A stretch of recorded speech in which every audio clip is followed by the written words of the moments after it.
आप सबको डॉक्टर रजनी रमन झा आचार्य संस्कृत विभाग महारानी सुदर्शन राजकीय कन्या महाविद्यालय बीकानेर का नमस्कार स्वीकार हो।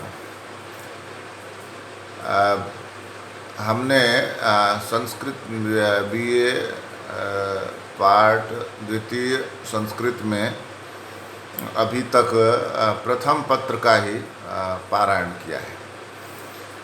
अब हम आज से द्वितीय प्रश्न पत्र पर चलेंगे। तो द्वितीय प्रश्न पत्र में सबसे पहले दिया हुआ है वैदिक कुसुमांजलि के बारे में, वैदिक सूक्त संग्रह। जैसा कि नाम से स्पष्ट है कि वैदिक सूक्त संग्रह, और इसमें भी और किसी वेद का नहीं है, ऋग्वेद का, ऋग्वेद के सूक्तों के कुछ सूक्तों का संग्रह है जो हमने पढ़ना है। तो सबसे पहले हम यह जानेंगे कि वैदिक जो साहित्य के बारे में जानेंगे।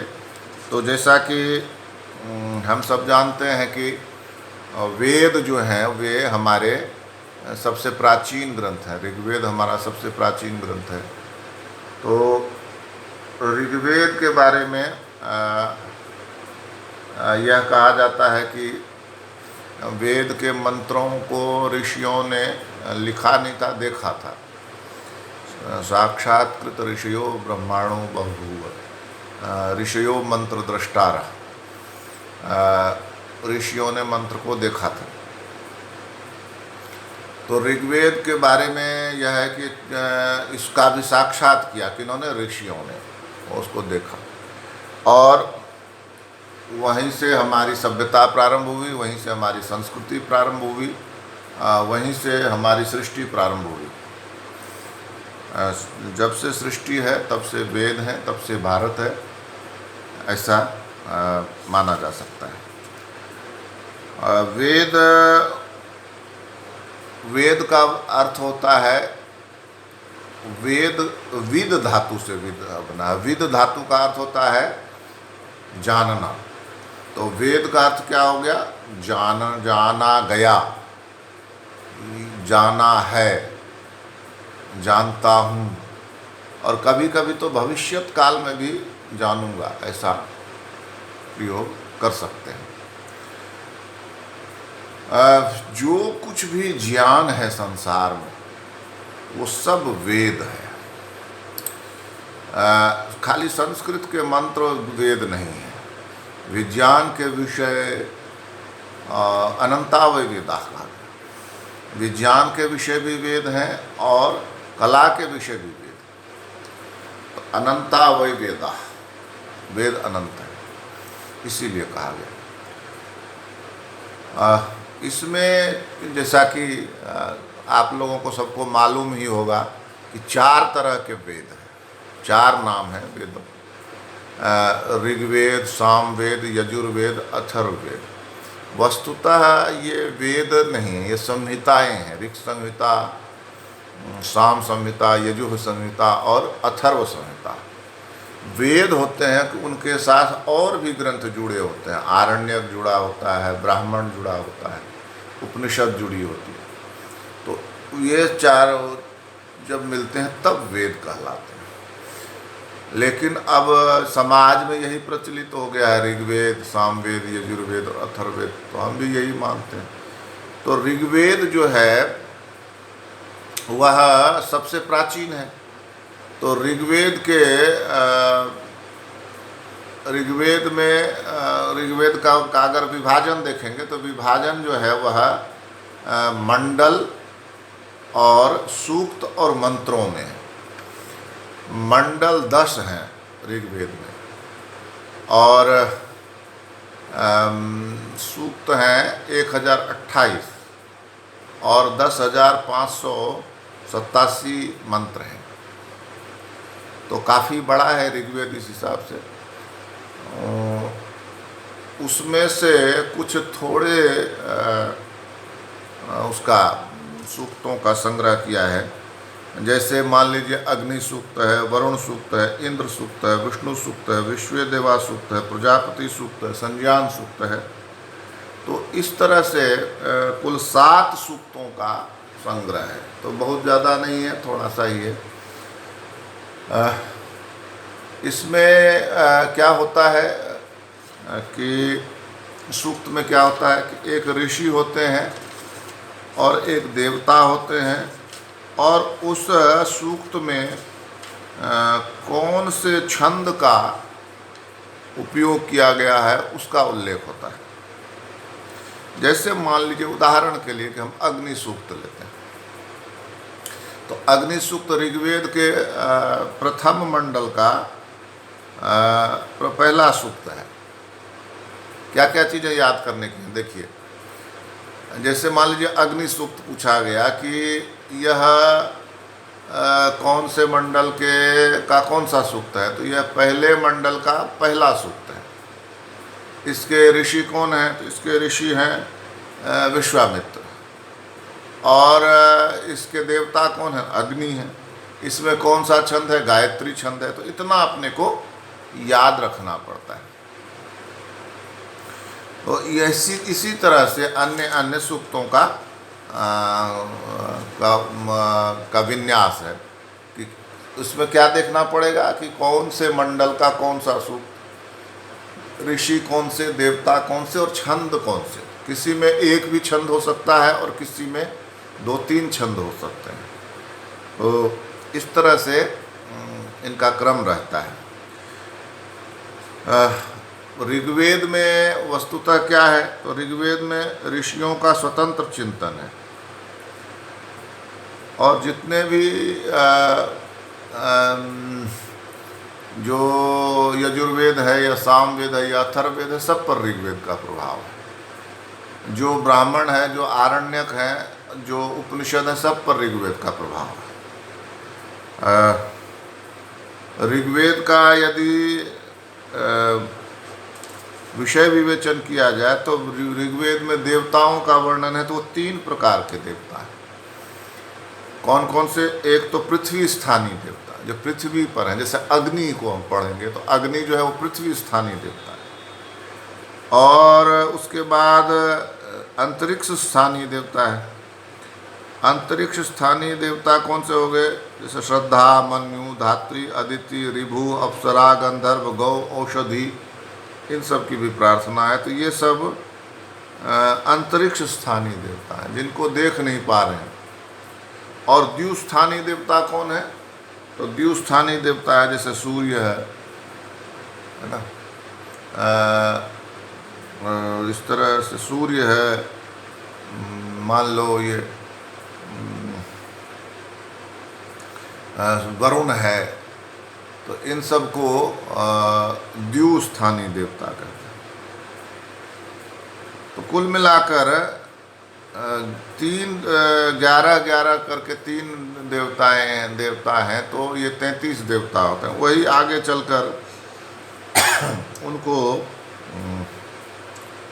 33 करोड़ कर दिया गया, जो कि गलत है। ऋग्वेद में जो देवता उसमें इंद्र हैं जैसे प्रधान, और उसके बाद अग्नि है प्रधान, जो पुराणों में आकर जिनका महत्व बहुत बढ़ गया, जैसे विष्णु, रुद्र यानी कि शिव। तो विष्णु, शिव जो पहले रुद्र रूप में है और विष्णु रूप में ही है ऋग्वेद में, उनका उतना विशाल वर्णन, बड़ा वर्णन नहीं है, छोटा सा ही वर्णन है ऋग्वेद में। लेकिन पुराणों में आकर उन्होंने बड़ा महत्वपूर्ण स्थान प्राप्त कर लिया। एक तरह से प्रमुख देवता हो गए विष्णु और शिव। तो यह एक बड़ा अंतर है। ऋग्वेद में हर चीज़ का एक तरह से मूल मिलता है। जैसे नाटक है, तो नाटक जो है वो संवाद से लिया गया है। तो ऋग्वेद में संवाद है, पुरुरवा और वशी संवाद, यम यमी संवाद, शर्मापणी संवाद, इस तरह से संवाद हैं जिनसे नाटक बने। अब अपने को जो पढ़ने हैं उसमें अग्नि सूक्त है, वरुण सूक्त है, इन सब के सार को भी अपने को देखना पड़ेगा। इसके लिए सबसे आवश्यक है कि हम उसके पाठ्य को, जो सारे मंत्र हैं उसको समझें। वायु, हाँ, वहाँ जो मैंने कहा था कि 3 प्रकार के देवता है, पहले जो मैंने कहा कि जैसे पृथ्वी स्थानीय देवता, तो पृथ्वी स्थानीय देवता जो पृथ्वी पर है हमको दिखाई देता, अग्नि आपको बताया, और अंतरिक्ष स्थानीय में जो वायु और इंद्र को बताया। तो मैंने बताया था कि जिसको सामान्यतया हम देख नहीं पाते हैं उसको अंतरिक्ष देवता में रख दिया। और द्यू में जैसे सूर्य बताया आपको, सूर्य जो है वह द्यू स्थानीय इसलिए है कि उसको देख पा रहे हैं। और वरुण को भी आप वैसे तो वरुण को अंतरिक्ष में ही मानना चाहिए, लेकिन देखेंगे उसको पढ़ते समय कि उसको द्यू स्थानीय में माना गया है या अंतरिक्ष स्थानीय में माना गया है। लेकिन मूल बात इसमें अपने को यह ध्यान में रखनी है कि जैसे धरती दिखती है और जो आकाश में दिख रहे हैं, सूर्य दिख रहे हैं, चंद्रमा दिख रहा है, तो इन सब को द्यू स्थानीय में रखेंगे।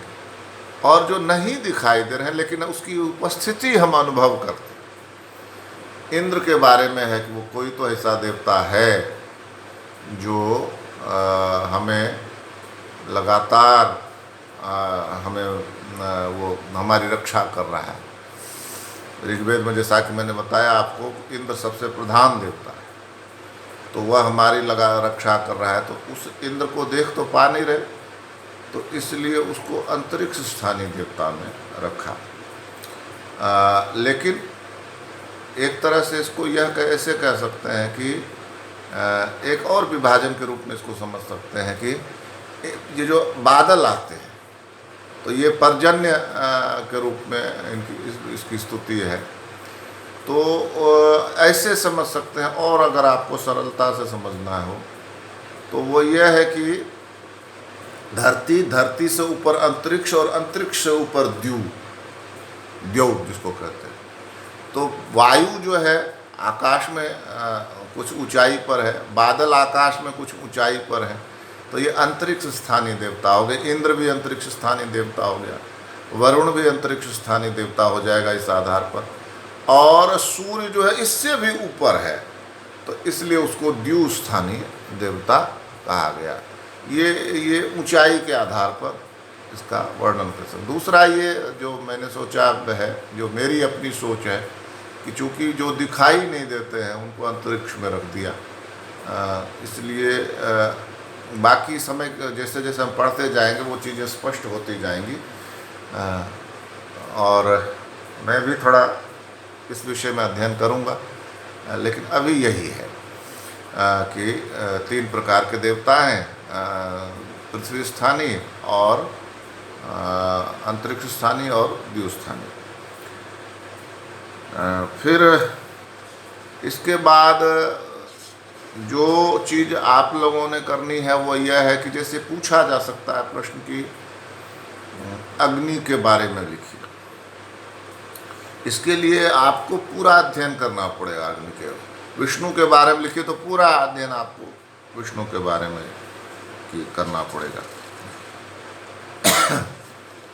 ऋग्वेद के बारे में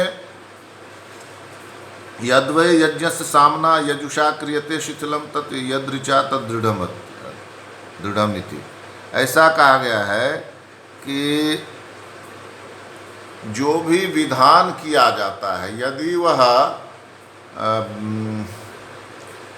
सामवेद या यजुर्वेद के आधार पर किया जाता है तो वह शिथिल होता है, लेकिन यदि वह ऋग्वेद के आधार पर किया जाता है तो दृढ़ हो जाता है।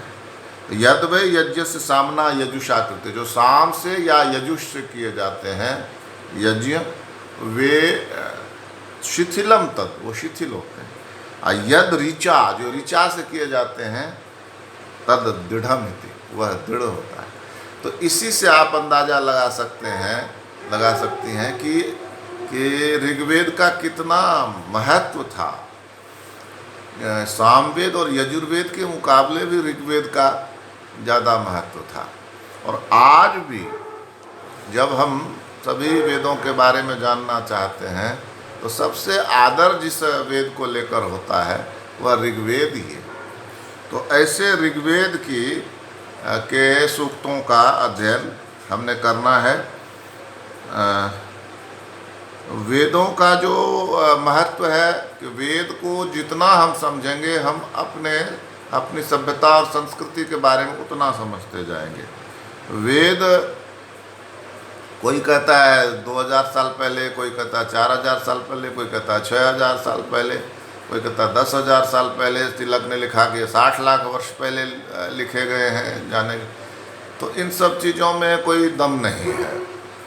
वेद जो है वह जब से सृष्टि प्रारंभ हुई तब से प्रारंभ हुए हैं, क्योंकि जब सृष्टि प्रारंभ हुई तो